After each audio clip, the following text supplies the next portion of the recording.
మేడ్చల్ పట్టణంలో దారుణం చోటు చేసుకుంది. ఫీజు కట్టలేదని తరగతి పిల్లల ముందు మందలించడంతో మనస్తాపానికి గురైన అఖిల విద్యార్థి ఆత్మహత్య యత్నానికి పాల్పడిన ఘటన తాజాగా మంగళవారం మేడ్చల్ పట్టణంలో వెలుగు చూసింది. విద్యార్థిని తల్లి కమల మాట్లాడుతూ మేడ్చల్ పట్టణంలోని శ్రీ చైతన్య పాఠశాలలో 10వ తరగతి చదువుతున్న అఖిల శనివారం పాఠశాలకు వెళ్లిందని, పాఠశాల యాజమాన్యం విద్యార్థిని అఖిలను ఫీజు విషయమై తోటి విద్యార్థుల ముందు మందలించడంతో మనస్తాపానికి గురైందన్నారు.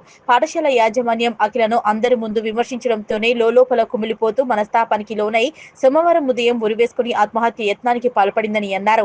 ఫీజు విషయమై ఏమైనా ఇబ్బంది ఉంటే పేరెంట్స్ కు సమాచారం ఇవ్వాలి, కానీ ఈ విధంగా పిల్లలను హింసించడం సరైన చర్య కాదని ఆవేదన వ్యక్తం చేశారు.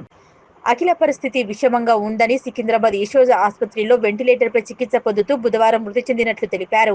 అఖిలకు పాఠశాల యాజమాన్యం న్యాయం చేయాలని డిమాండ్ చేశారు. ఆమె కూడా ఆడమే కదా, ఒక ఆడపిల్లని ఇంతమంది ముందు ఇన్సల్ట్ చేసింది అని మానసికంగా బాగా బాధపడ్డది. లోపల ఇబ్బంది పడ్డది. నాకు కూడా చెప్పింది. నేనన్నా సరే నన్ను లోపల పెట్టుకో, మాకు బాధపడమాకని స్కూల్ మండే ఉందంట. ఫీజు కట్టినాకనే పోదాం అనుకుంటాను మమ్మీ, డాడీని కట్టమంటుంది. వాళ్ళ డాడీ కూడా అన్నాడు కడతాను, కొంచెం డబ్బులు అడుగుతున్నా, అక్కడ ఇక్కడ తీసుకొచ్చి కడతాను, ఏం టెన్షన్ పడదాము. నిన్న కూడా స్కూల్ పంపండి. ఆమె ఏమనుకుందంటే ఈ ఫీజు గురించి ప్రెజర్ పెడతామని సూసైడ్ చేసుకుంది. నిన్న సాయంత్రం జరిగిందా? నిన్న మార్నింగ్ జరిగింది. 10:30కి సూసైడ్ చేసుకుంది, గురేసుకుంది. వెంటిలేటర్ మీద యశోద హాస్పిటల్ సికింద్రాబాద్ లో వెంటిలేటర్ మీద శ్రీ చైతన్య పేరుతో పిల్లలను చంపుతున్నారు. స్టడీ చెప్పట్లేదు. శ్రీ చైతన్య స్కూల్ పేరు స్టడీ ఇస్తా అని చెప్పేసి పిల్లలు ప్రాణాలు చేస్తున్నారు.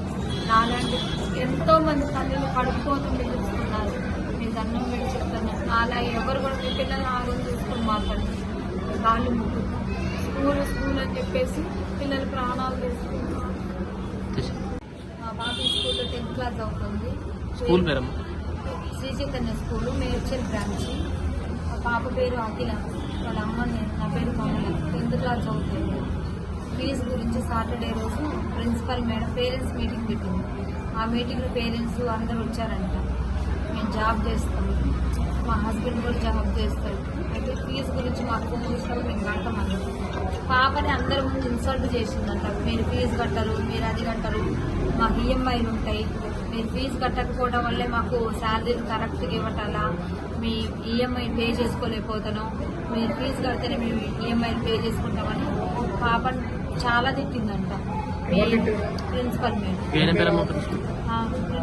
రమాదేవి ఇది ఉందండి, సరే తెలియదు. అంటే తిట్టిందంట, ఇన్సల్ట్ చేసిందంట. నీ ముఖానికి ఎప్పుడైనా డబ్బులు సరిగ్గా కడతావా అని అడిగిందంట. అందరి ముందు, పిల్లల ముందు, పేరెంట్స్ ముందు. పాప ఏళ్ళని చేర్చుకుంటూ వచ్చింది. ఎంత కట్టాలమ్మా ఫీజు? ఇంకా ఫీజు ఎంత కట్టాలనేది మా హస్బెండ్కి ఐడియా ఉంది. ఆయనే వస్తాడు, ఆయన రెగ్యులర్గా వస్తాడు స్కూల్కి. మార్నింగ్ పిల్లల్ని దింపుతాడు, మధ్యాహ్నం లంచ్ బాక్స్ తీసుకొస్తాడు, సాయంత్రం పిల్లల్ని పికప్ చేసుకుంటాడు. ప్రతి క్షణం ఇలా గేట్ దగ్గరికి వస్తాడు. నా పాపని అడిగే బదులు నా హస్బెండ్ని అడగొచ్చు కదా, తీసుకోవచ్చు కదా. పాపకి ఎందుకు, ఆడపిల్లకి అంతమంది 16, 17 వాళ్ళ పిల్లల్ని అందరి ముందు ఇన్సల్ట్ చేయటం. వీళ్ళు పెట్టి లాస్ట్ 2 months బ్యాక్ నా కొడుక్కి 35 మార్క్స్ వచ్చినాయి. సేమ్ క్లాస్ విక్రమ్ పేరు, 35 మార్క్స్ ఇంగ్లీష్లో వచ్చినాయని ప్రెజర్ చేస్తే డిప్రెషన్లోకి వెళ్ళిపోయాడు. ఆయనకి ఆశా హాస్పిటల్లో చైతన్య డాక్టర్ దగ్గర ట్రీట్మెంట్ తీసుకుంటాను. ప్రెజర్ బాగా పెట్టడం వల్ల డిప్రెషన్లోకి వెళ్ళిపోయి పిచ్చోడు లాగా అయిపోయాడు. 2 months నుంచి ఆయన ట్రీట్మెంట్కి డబ్బులు వాడతాం. ఈ ఫీజు కట్టే డబ్బులు కూడా ఆయనకే వాడేసిన, లేకపోతే ఫీజు ఏమంటే పే చేసే వాళ్ళకి. నా బిడ్డ ఏం చేసింది, మేడం తిట్టిందని నేర్చుకుంటూ వచ్చి బాగా ఇబ్బంది పడి లోపల ఇబ్బంది పడ్డది. నాకైతే తిట్టిందని చెప్పింది. మా ఇంట్లో పూలమ్మని పనా ఉండదు, ఆమెకు కూడా చెప్పింది.